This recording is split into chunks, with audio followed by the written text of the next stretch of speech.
How's it going, everyone? Welcome back to the channel. Today, as you can see by the title on the whiteboard, we are going to be talking about technical debt in industrial automation and manufacturing. And this is going to be applicable to many different projects, even outside of industrial automation. And so today I'm going to be telling you a story and walking you through basically what happens during a project in industrial automation and what kind of conversations need to take place in order to optimize and reduce the amount of technical debt as you move forward through the different stages, but also some of the pitfalls perhaps for younger engineers, technicians, or even managers as they make some of the calls related to those projects. So let's dive right in. So what does a project in industrial automation look like? So first and foremost, you're going to be basically creating a business case where a project or a specific automation problem needs to be solved. You're then going to go through a design phase, so I'm going to call that design. And of course, during the design phase, and I'm oversimplifying some of it, you're going to go into what's called requirements. So requirements are going to be discussed and often provided by the end user that understands the process, but they should also be questioned by the systems integrator. And so I'm going to be giving you an example in just a moment, but I also want to basically line out the other phases. So you're going to have design, you're going to have implementation. So implementation, and I'm going to write that very roughly. You're going to have commissioning, so commissioning, and then you're going to have ongoing, basically operation slash support slash maintenance. So those are going to be the major phases of a project. Again, there's going to be some nuances and there's going to be more details in the real world. But for the sake of this video, I wanted to discuss these stages. So the design and requirement stage, you're looking to understand what solution is needed. A lot of times in our industry, a solution is going to be custom for that specific manufacturer, even for that specific site, or even for that specific line. So what that typically means is that there are a lot of unknowns during the requirement collection stage. And so what usually tends to happen is if you shorten that phase, right? So if you're looking to decrease the amount of effort and ultimately money spent on the requirements phase, usually you're going to have to rework through engineering change orders some of those discrepancies at a later stage. And what does that mean in practice? Well, for example, I do a lot of plant assessments, and a plant assessment typically means that you will go on site, you will talk with a lot of different individuals, you will uncover different problems with the systems, but you will also evaluate the technical side, meaning that you will open up the panels, you will look through the different sheets of, for example, networks, your different logs of your PLCs, HMIs, SCADA systems, and you will spend as much time as possible understanding the system before you commit to the projects. So this is going to be, the requirements are basically led through discovery. So I'm going to discovery, and a lot of groups will inevitably shorten that time to as much as possible because nobody wants to pay for discovery. It doesn't necessarily create a project or create value on its own. It creates intrinsic value as you partner up perhaps with this systems integrator or machine builder. So discovery is extremely important, but in and of itself, it doesn't yield any ROI. Therefore, it is usually shortened to as little time as possible, and that is usually a problem, like I said, down the line. Next, we have the implementation phase, and the implementation phase is when the systems integrator or the machine builder is going to figure out what they need to build before they deliver the final product to their customer. And so, of course, there's also traps during the implementation phase, and I've heard this in a recent project where basically all the requirements were collected, they were sent to implementation, and then there was basically no check-ins with the team building the system at a specific milestone. And so once again, this is a trap for younger engineers. You want to have milestones, at least at every half of the project, so 50%.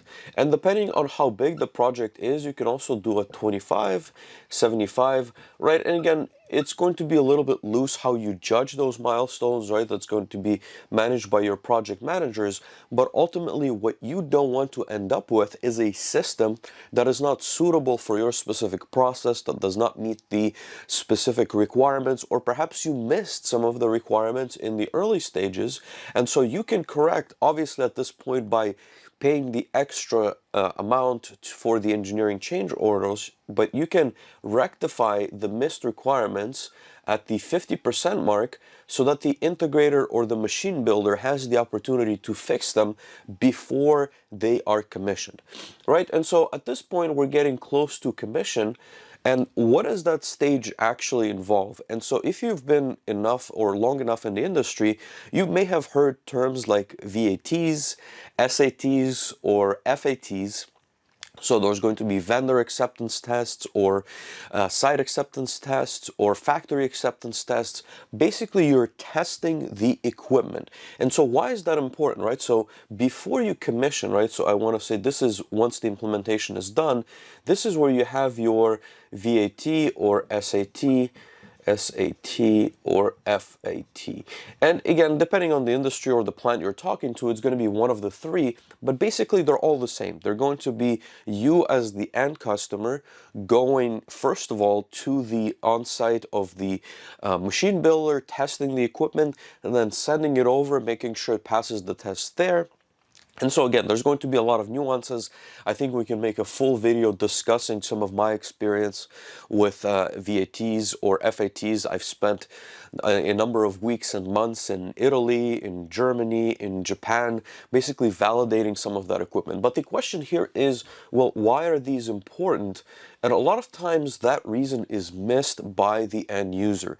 And they're not important because you're solving some technical challenges. Yes, you're doing that, but ultimately, if you conduct these tests before the equipment is sent to the factory, you can figure out if some of the requirements were missed by the machine builder, and you can rectify, right? So this is going to go back and forth to the requirements.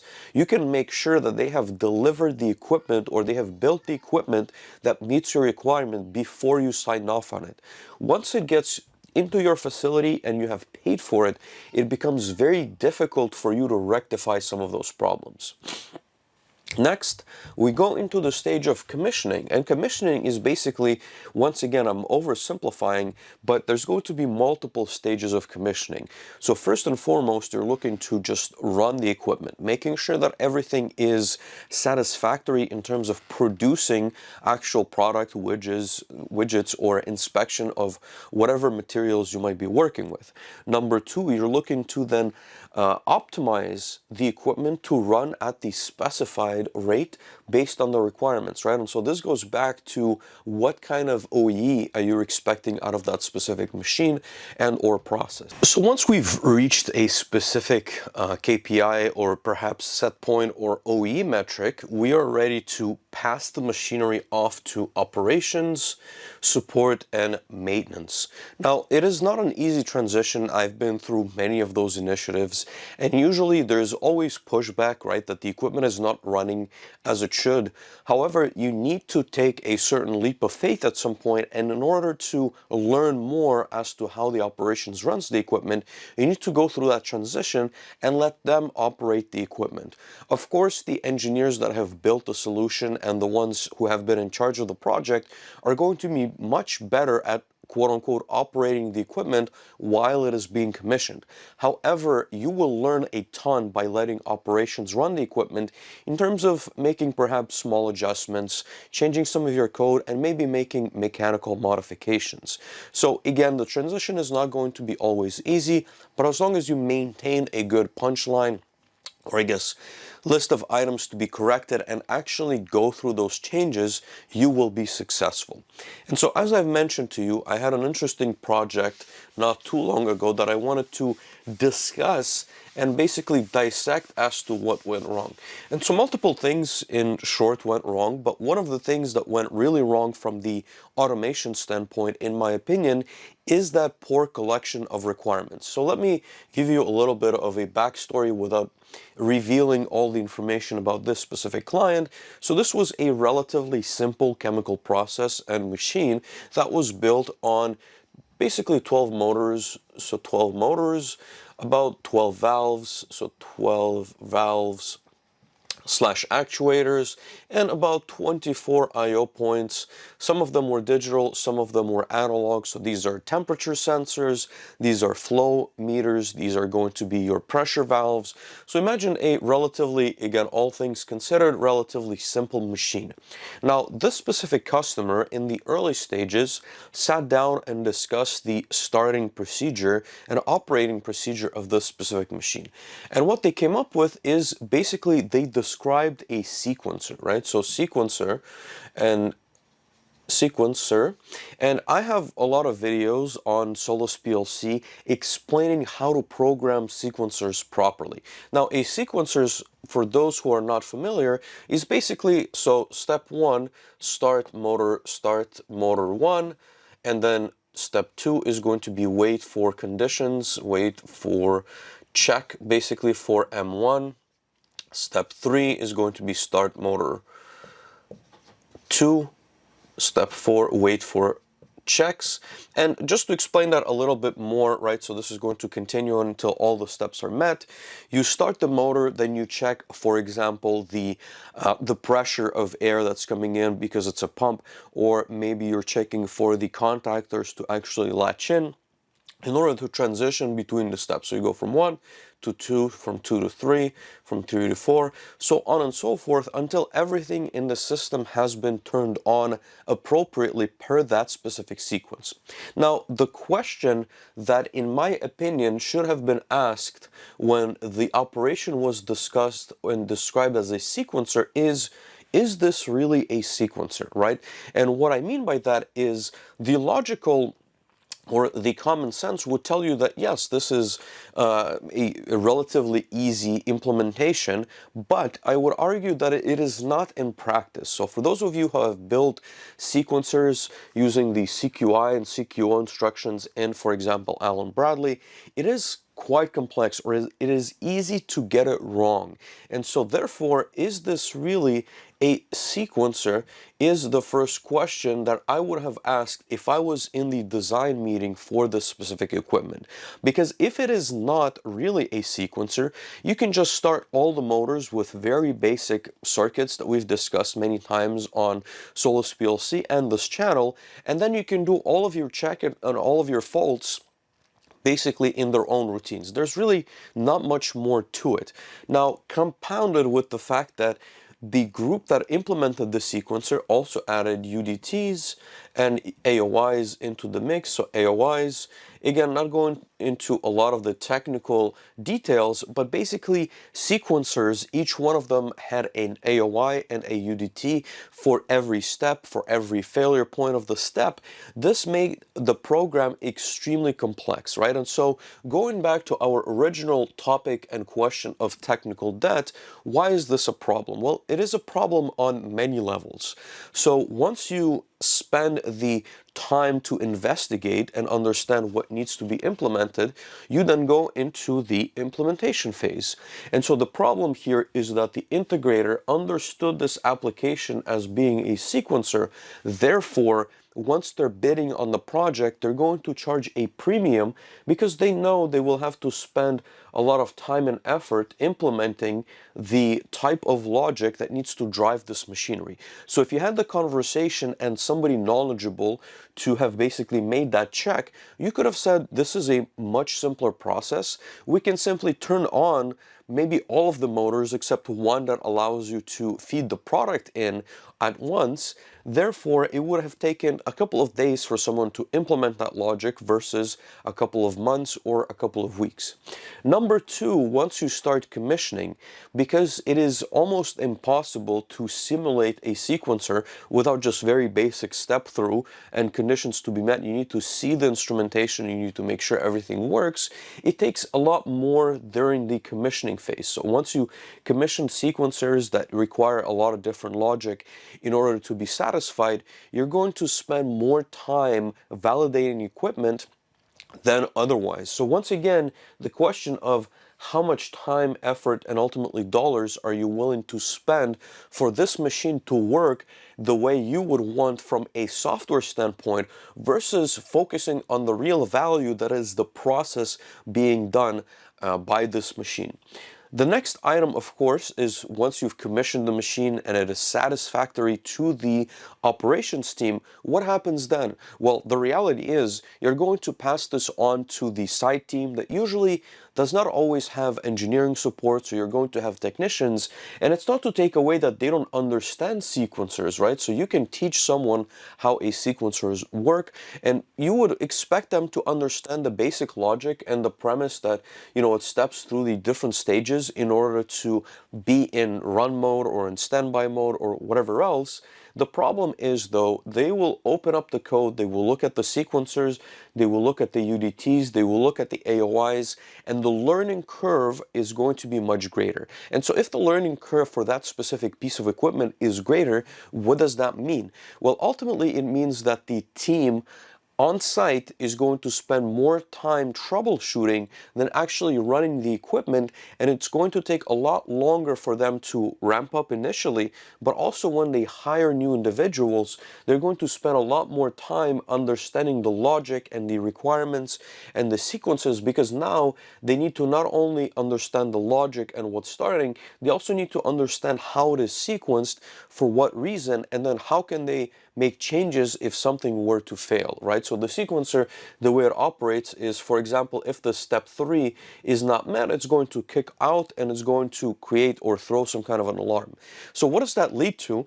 And once again, I'm going to recircle this increased dollar amount, because basically what's going to result in this, I want to say, misstep, is the fact that the team at the plant is going to be down a lot longer than they would otherwise.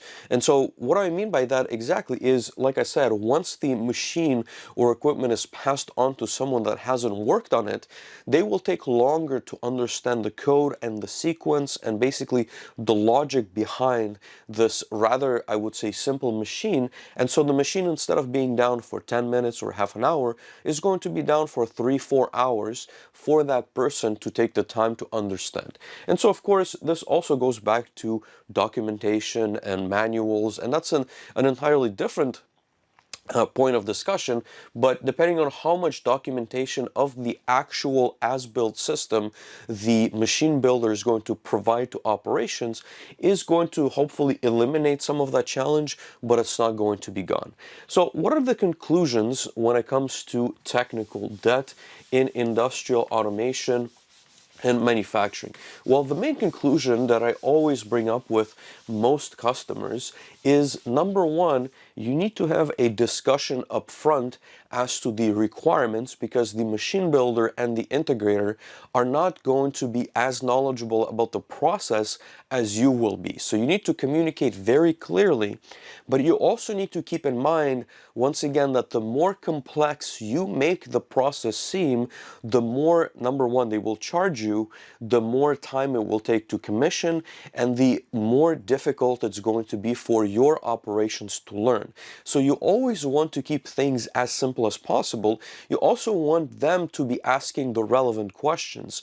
So as I've mentioned to you, if the end user or the customer brought up the question of sequencers, you need to take a step back as the systems integrator or machine builder and ask yourself and ask them, do you actually want a sequencer to be implemented, Or can we take a simpler approach which will save us time and save you time and basically reduce the amount of dollars it takes and implement this in a standard way that we know how to, and your people will have an easier time supporting. So those conversations are extremely important. The other thing that I will mention is that you need to get the right people involved in those conversations. If you have not programmed control systems, if you have not commissioned control systems, it becomes very difficult to have that conversation because you don't understand what it takes to implement that sort of a structure and what it will normally do to the program. Number two is the milestones. So once again, if you had a set of requirements at the beginning, during the implementation phase, you should have been reviewing some of the code and some of the, of course, the mechanical and process components to see if they actually meet what you're looking for, and can we make, once again, things simpler for the team once the machine hits the floor. If you have any questions, if you have other thoughts, I know that this is a very, I want to say, higher level topic, but at the same time extremely important. Like I said, I've been doing these projects for many years, and it just keeps coming back to bite a lot of the groups that I have been at least involved in recently. So I wanted to share this thought process with you. If you have any other thoughts, make sure to let me know. If you have any questions, happy to discuss, happy to get on a call if you're considering either purchasing equipment or if you're designing equipment and maybe you haven't had some of these conversations. In either case, thank you for watching, and I'll see you next time.